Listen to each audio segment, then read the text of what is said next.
Renting versus buying a home can be one of the most important decisions a young person makes, and if we're only relying on older school advice that seems to say buying is always better than renting, it doesn't take into consideration today's dynamic that rents and home purchase mortgages may be very far apart. And so what you might have to give up to purchase the home could put you in a financial position that you might not fully understand unless you look into the numbers.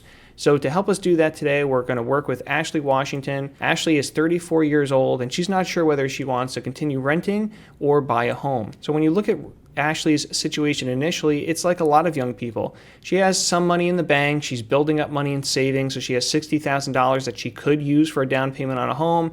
She has some savings into her 401k and her Roth IRA, but nothing overly substantial. So she has positive cash flow, she's able to put money away, but she's not quite sure where she wants to put that money when it comes to renting, buying, where all of that should be situated. So it's important to know the possible trade-offs. In this case, we have Ashley paying around $2,000 a month for rent, and she has about $2,000 a month extra as far as cash flow goes that right now is building up into this surplus bank account, but she's not quite sure if that's the best place for it long term.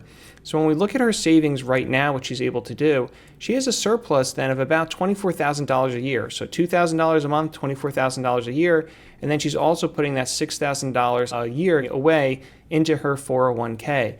And so when we're looking at a rent versus a purchase, it's really important to understand, well, what is the difference in the monthly payment and the maintenance costs when it comes to renting versus buying? In this case, if she's looking to buy a $500,000 property and use that $60,000 to put down, depending on the property taxes, that could eat up all $2,000 a month here that she's saving. So right now, if she were to continue to rent and be able to save this $30,000 per year, and we're not assuming she can ever save one penny more for the next 30 years, which is probably super conservative, but let's just say all of her raises just have to go to her rent increasing every year.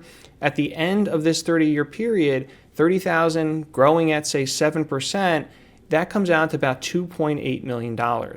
So that is the path that she's on right now if she does not purchase a home. Now let's say that she does go to purchase the home in this scenario, and now she can no longer save that $2,000 a month, that $24,000 a year, and she can only put away money into the 401k. Sure, she'll be building up equity into the home. 30 years from now, the home will be paid off, but the only way for her to access that money now and to use it to try to help supplement her needs in retirement would be to sell the home, downsize, try to access the equity, and I'm not sure how much a home might be worth at that point in time, but it's a big consideration here, whereas when you're saving on a monthly basis, you're building this flexible wealth. So while some people might say it's always better to purchase, it really depends on the situation. If the price to rent and to buy are essentially the same, then many times that can be the case because the monthly costs that go along with the home purchase are very similar to the rent, and now you're building up equity and you're not really giving up any savings.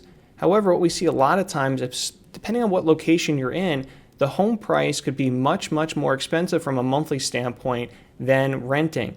And if renting is much cheaper and you'd have to give up substantial saving ability, in this case, $2,000 a month, $24,000 a year, that could lead you to not being in as flexible of a situation down the road. So to say that buying is always better than renting is probably not accurate. It's not something that we always see for sure, and it really depends on your personal preferences.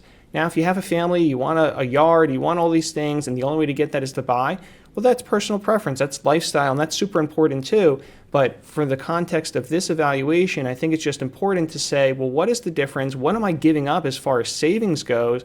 And am I comfortable with that trade-off? Because it's not always something that is black and white. It's not always something that is a no-brainer to always go with the home purchase no matter what. So it's really important to look at what are you going to give up, or if you can't save as much as you can right now by going to the home, are you comfortable with that trade-off? So something to consider in the rent versus buy home scenario, especially for younger families.